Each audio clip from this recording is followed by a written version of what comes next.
APHUG. All right. We're going to take care of some more of Unit 6 here. All right. We're kind of on the downhill march, but going to do this so that we can free up a little bit more time in the classroom and, well, make sure everything is taken care of before test day. All right. All right. We were talking about residential zones when we finished up things in class on Thursday and kind of broke it down into some different little concepts that all tie into residential zones. We talked about everything from, McMansions to filtering and all that kind of stuff. Okay, a little bit of some residential density gradient. Yeah, a lot going on there. Now we kind of shift gears. All right, and while I talked to you that there was that there were a few different things going on there. We talked about residential when we talk about cities and ordinances and all that. We talk about that there's residential, commercial, and industrial. We really only focused on residential. We're going to kind of leave commercial and industrial to the side.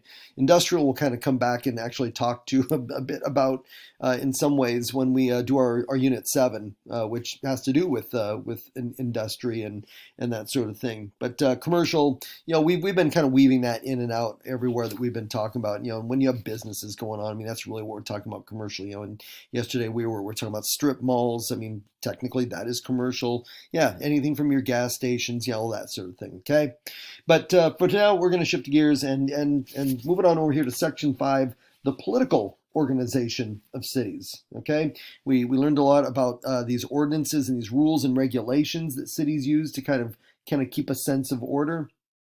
And this is going to kind of follow along in basically kind of sort of down the same road. You'll see some I think a few little similarities here. First of all, let's just talk about we've been talking all through this unit about urban areas and cities and central business districts and all of it, all kind of always going back to cities.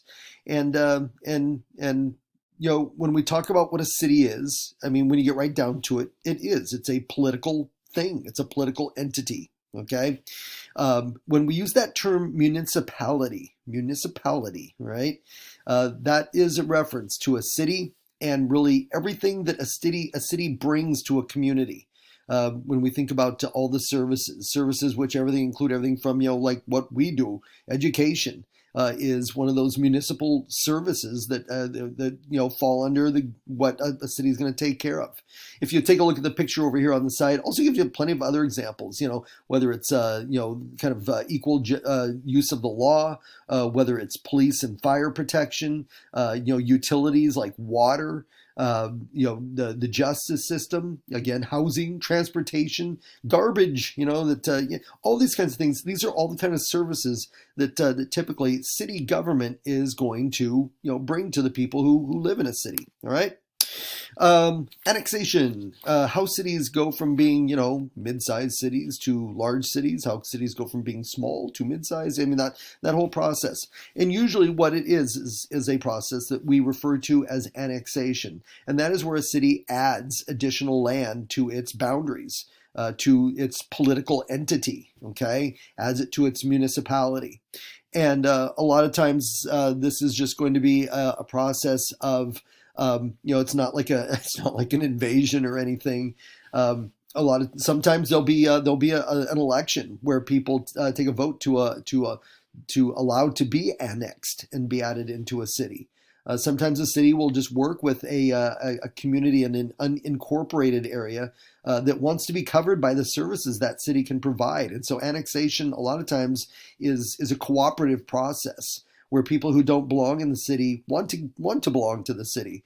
The downside is they will pay probably taxes that they didn't have to pay before, but the upside for them is they're going to have access to a lot of services that they didn't have before. Okay, and so for in a lot of cases, that concept of annexation, that is how they add more land to the city borders, their boundaries. All right. Talks about incorporation there. Now, sometimes you'll have an area that maybe borders up against a city, and a city is starting to talk about annexing them, and they don't want to be annexed. Okay, it's kind of like, wait a minute, no, we kind of like having things done ourselves, the way we do it ourselves. We don't want to be part of your city. We don't want to pay taxes to you, And what they do to combat that is they, in a lot of cases, will incorporate. In other words, you can say, we're not going to be part of your city. We're going to make our own city. Okay, is really the the response that they're taking. And so when you hear that term incorporation, that is that process of going through the legal steps, and most states have a legal process for how a community that doesn't belong to a city can make a city. And we don't hear as much about these today because this was a process that was especially in Washington and Oregon was pretty heavy through the 19th and 20th centuries, when our states were kind of going from small to very to growing populations. It's not as common to hear it today, but it's still something that happens. And one of the leading reasons that we see nowadays when a community decides to incorporate is because they don't want to be annexed and added to another city, so they just form their own. Right?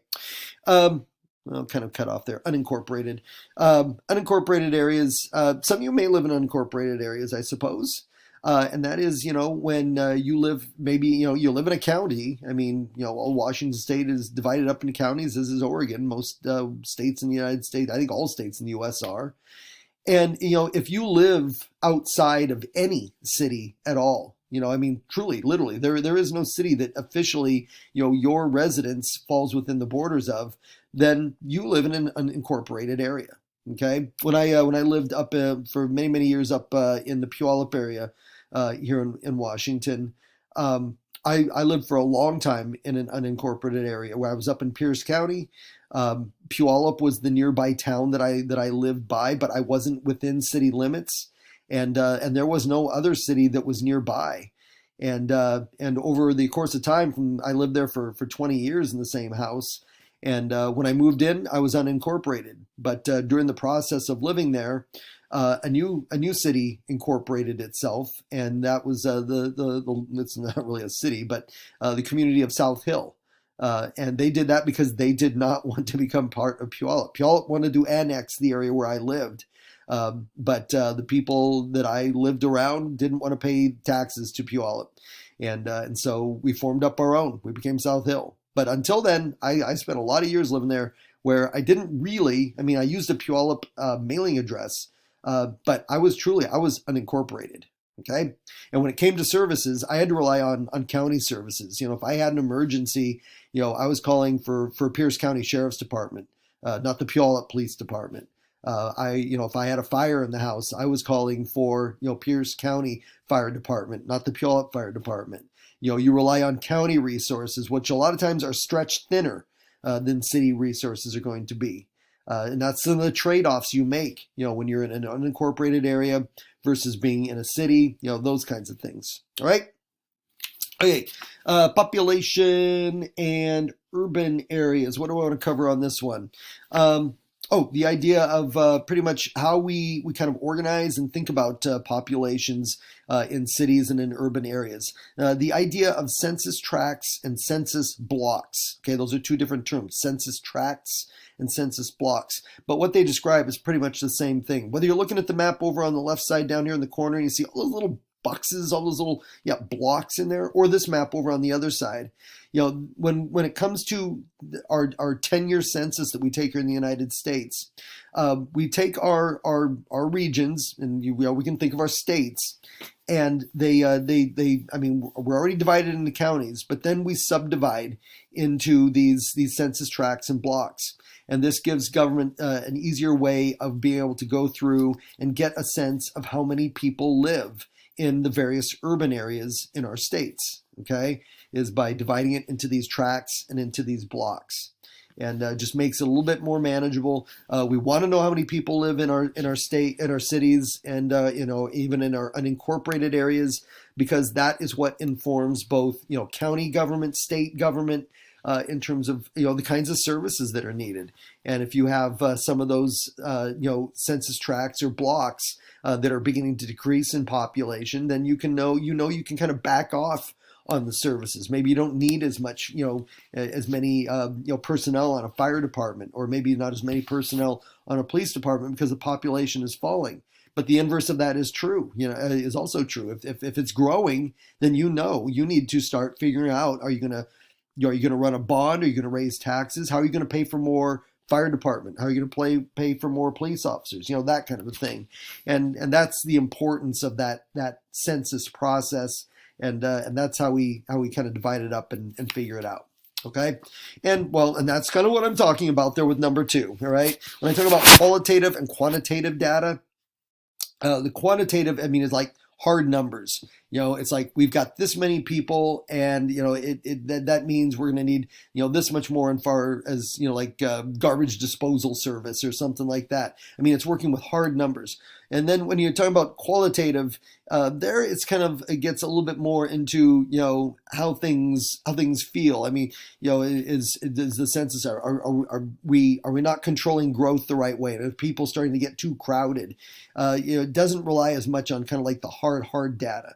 And we get both of those from the data that we collect during census to be able to help our cities, our counties, our state to do all that planning and doing the best governing that they can. Okay, and also, yes, they can use that data to sometimes to even just get a feel for what people need. Are people feeling the need for maybe a new library or more schools or those kinds of things? And so that data can be broken down to make sure that government at whatever level we're talking about, cities, that sort of thing, that they are really serving their residents, their people, their constituents the best way they can.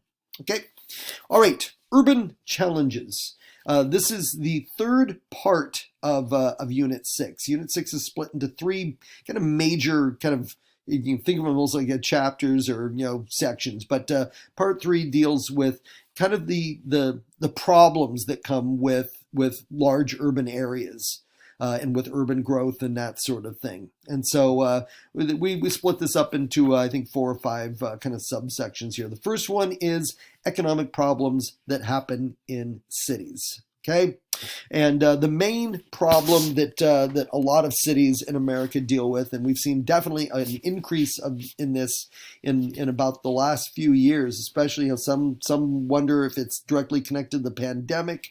Others say no, this was already a problem before the pandemic. The pandemic just made it worse. But that is just the basic issue of poverty. And unfortunately, here in the United States, the fastest growing part of our population is the part of our population that we can describe as people in poverty. Okay, and that is people that whether the fact that they are working, whether they are jobless, whether they are looking for work, whether they have medical disabilities where they can't work, whatever the circumstance may be, that they still, one way or another, they do not make enough money to live above what we describe here in the United States as the poverty line. And we figure that out by just determining, what would be the annual amount of money you need to make to just be able to get by in the United States. And you'd have to look it up. I think that the poverty line in the United States right now, hey, it's small. It would never work over here in Washington or Oregon, but I think it's $20,000 a year or maybe a little less than that. I cannot imagine anyone around here living on $20,000 a year. I don't know where you would live on $20,000 a year to start with, unless it's going to be out there on the streets. So poverty is a major issue, and especially when we see in the more central parts of cities, what we call the inner city. And when I talk about that underclass, that is a word that can be used to describe the part of our population that seems to be stuck in poverty, that can't seem to move itself out of poverty. And that's where we also get that concept of culture of poverty, where it almost gets handed from generation to generation, where kids who grow up in this poverty, they don't figure out a way of escaping it. They end up growing up in it and spend their adulthood themselves in poverty. And we can look at some inner city areas in the United States where you're 2-3 generations into families that have not been able to figure out a way to get out of poverty. Okay. All right. Brownfields. I think there was a FRQ on brownfields. I think back in 2018 or 19. It was an infamous one because it caught a lot of kids off guard. Apparently, there were a lot of schools that didn't, one way or another. I don't know. A lot of APHUG kids did not have the first clue what brownfields were. They just took it. They took it literally. It's like, fields that are brown. Okay, where am I going with this? And figured out how to answer a bunch of FRQ questions. Just not many of them passed it. You won't have that problem. You'll know what brownfields are. Okay, not that they're gonna, well, they already did an FRQ a few years back, so you're not going to get one this year anyhow. But it is what the definition is there. Okay, it's kind of like when we see pictures like you see there on the right side, kind of dilapidated, old-looking factory site. I mean, it just looks like looks kind of wrecked. Or this building right here, which broken out windows, faded walls. I mean, it looks like life has passed it by. And so when we talk about this idea, visual reminders, these negative changes, because neither of what you see here or here, none of this looks beautiful. None of this is like, oh yeah, that's where I want to live. And when we talk about brownfields, that's really what we're talking about. It looks like poverty. It looks like, like urban decay. It looks like ruin. And that's what brownfields is a reference to when people are making, talking about brownfields within an urban area, maybe around an urban area. That's what they're talking about, is just what is left. And I'm sure with either of these pictures, you go back 30, 40 years ago, these were probably a very vibrant factory setting. There were probably, big parking lot and all the workers where they, and factories that were producing whatever it was on that site, or whatever was being produced inside this building, that these were healthy, thriving businesses, employing a lot of people and contributing to the economy. But now you just have these skeletons left, and that really is what we're talking about when we refer to brownfields. Okay, and that has its connection to poverty. All right, I mean, like it says there, in a way, it's evidence. Really, you can think of it that way, as evidence of poverty. All right. We were talking about filtering in class, this idea of neighborhoods changing as social groups change, and that definitely plays a role with poverty. We look at this picture up above here.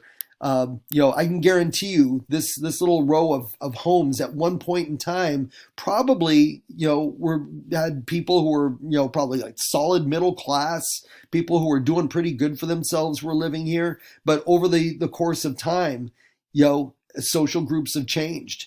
And the people who, were middle class, maybe doing a little better than middle class, they've moved on to another part of town, or maybe they've moved off to the suburbs. And now who's left in here is the social group that has filtered in after them. And it's fairly clear that they are not of the same socioeconomic status. I mean, it's just, and that's what we talk about, that filtering. And when we mention down there, see that we have this kind of where filtering can just continue to promote poverty, is the idea that, I mean, we a lot of times we think of filtering as actually being a good thing, because, that as social groups are moving, some are moving into a better situation. But there's always that reminder that, but as they're moving on to a better situation, they're leaving someone behind, and they're leaving these people who are taking over in these buildings that are, just as year goes on, are becoming, more and more in decline and decay. And it does in its way. It just reinforces the poverty. And the idea of a community like in that picture up there, of suddenly becoming improved is probably, I'm not going to say there's zero chance of it, but it's probably slim. Okay, and so that filtering can sometimes play that role. All right, let's get one more slide. Redlining also plays a role in reinforcing poverty, and this is the idea that and this is nowadays, this is pretty much there's a lot. I think most states have passed laws to make sure that this is not something that happens. But in earlier American history, and even back in the 20th century, this was fairly common. and that was where there would be a part of a town, of a city, that was identified as being maybe not as economically as strong as other parts of the city. And maybe, and a lot of times in our history, there's a strong record of parts of town that had more diverse populations. Part of town where maybe there were more Asians living, or more African Americans living, or anything like that, and that banks would redline them. And kind of like the picture you see of Oakland, California, over here, and you literally see these parts of the city that are shaded in red. This is an old map from earlier in the 20th century, and this was developed by financial corporations, banks, and it was basically their idea that if anyone comes to us and wants a loan to start a business, to improve a home, build apartments, something like that. If they're in the green, if they're in the kind of the blue green, if they're even kind of that kind of pukey kind of brown color, sure, we'll go ahead and do that. But if they're in these red areas, no. The answer is no. You want a loan from us, you're not going to get a loan from us, okay? And you can go across the street to the other bank, across the street there, and they're going to give you the same answer. Because we're all working together on this one. And to the banks, it was kind of, these were risky for them to invest, to give loans. If they loan the money to a business and the business fails, the bank may never get that money back again. If something goes bankrupt or something like that. But at the same time, and again, it reinforces poverty. Because if the banks are basically declaring these parts of the city, basically dead, how can they ever improve? How can the people who live in those parts of the town ever hope to have any kind of a chance to get out of poverty when the financial institutions, which would give them their best opportunity for doing so, are now redlining them and telling them, sorry, it's not going to happen. Okay, like I said, nowadays a lot of states have laws that prevent banks from doing this. They can still deny a loan, but they have to give a legitimate reason why. They can't say, well, because they're from that neighborhood. That's been determined to be discriminatory, and so banks have to come up with a better reason if they're going to turn a business or someone down for a loan. Okay. A couple other ideas here that also help to continue poverty. Eminent domain is the idea that a city or state or even county that wants a chunk of land. Sometimes they want it maybe to I think the most common form of eminent domain we see nowadays is when they want to widen a roadway. Maybe it's a two-way road and they want to turn it into a four-lane. But sometimes it's something, maybe they want it to build a new park or build a new school. And there's a legal process where government can take land from a private landowner. And then this is what eminent domain is. The government can declare eminent domain over a piece of land, and you may own it. It might have been yours, it might have been in your family for generations.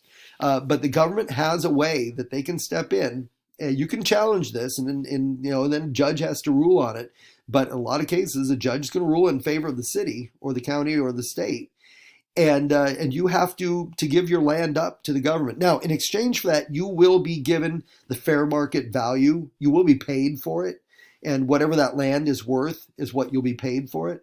But you might have had big plans for that. But if a city, state, or county declares eminent domain, and you can't win a challenge, you lose it. Okay, you'll have money for it, but you'll lose it. And a lot of times it's going to be poorer parts of cities where eminent domain is going to be used, and a lot of it is because cities, state, counties, that they know that people who are already stuck in poverty, they're not going to be able to fight it. They can't go hire a lawyer to raise a legal challenge. They don't have the money for that. And so eminent domain can be used more readily and easily in those parts, of a city, rather than in an area where they know they'll get a lot of pushback and people who have the financial means to fight against it. Okay, and then redevelopment is just the idea of a city or state investing money to take on a part of a city that maybe has fallen into decline, and to basically invest money into rebuilding it. and whether that's to attract new businesses in, whether that is to build maybe apartments and that sort of thing. But a lot of times what they do in that redevelopment is, they're focusing on really poor parts of the city where it's usually not going to be very high quality, but at least there's affordable housing for poorer people to live in. Well, when they go in and they redevelop, that's all gone. Okay, now it's brand new apartments that are probably going to be charging way more for a rent than what you would have been paying before in the older, usually kind of a little more dilapidated homes that they may have been living in.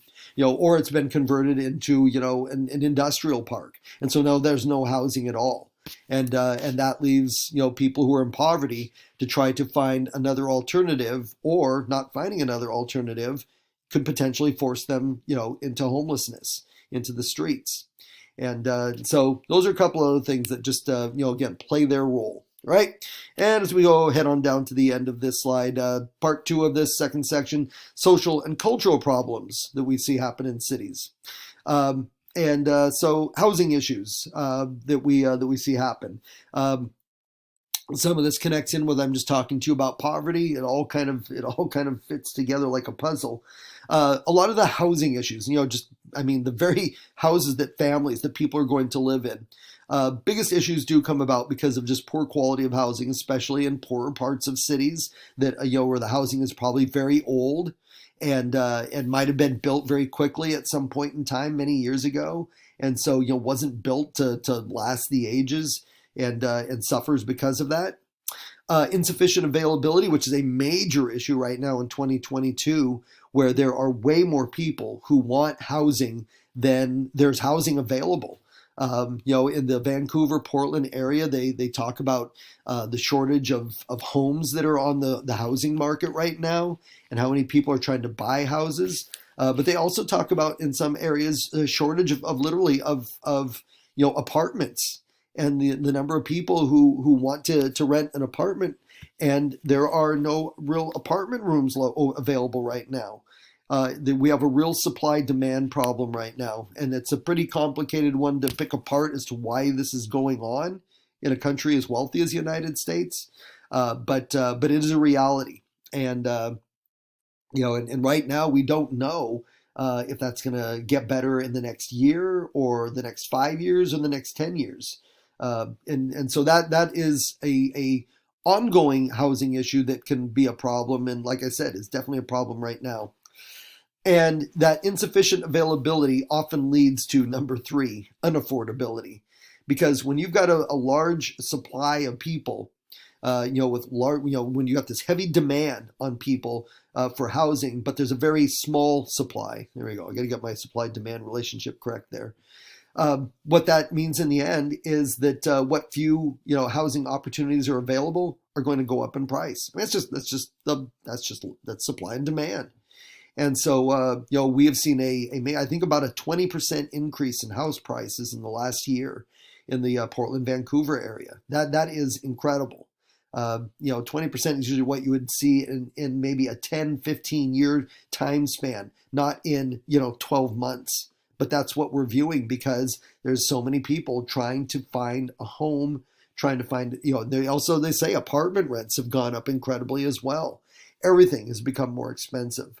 So, those are 3 major issues that cities deal with in America and other parts of the world as well. When it comes to the housing question. And that will be our place to hang it up for now. I got this in under 30 minutes, so take that. All right, when we jump back into this again, we're going to go ahead and we've talked about it before in class, and we'll talk some about homelessness and the issue, some of the challenges that homelessness now poses for us here in the United States. We'll go ahead and jump into some of that, and then take this on to into political issues, and really just kind of head on down to winding this unit up, winding it down. I think we're down to about 5 slides left. So we'll take care of some in class. I might end up doing one more video to round this thing out, but that'll take us where we need to be. Alrighty. Hope you learned something, and I'll see you in class. Take care.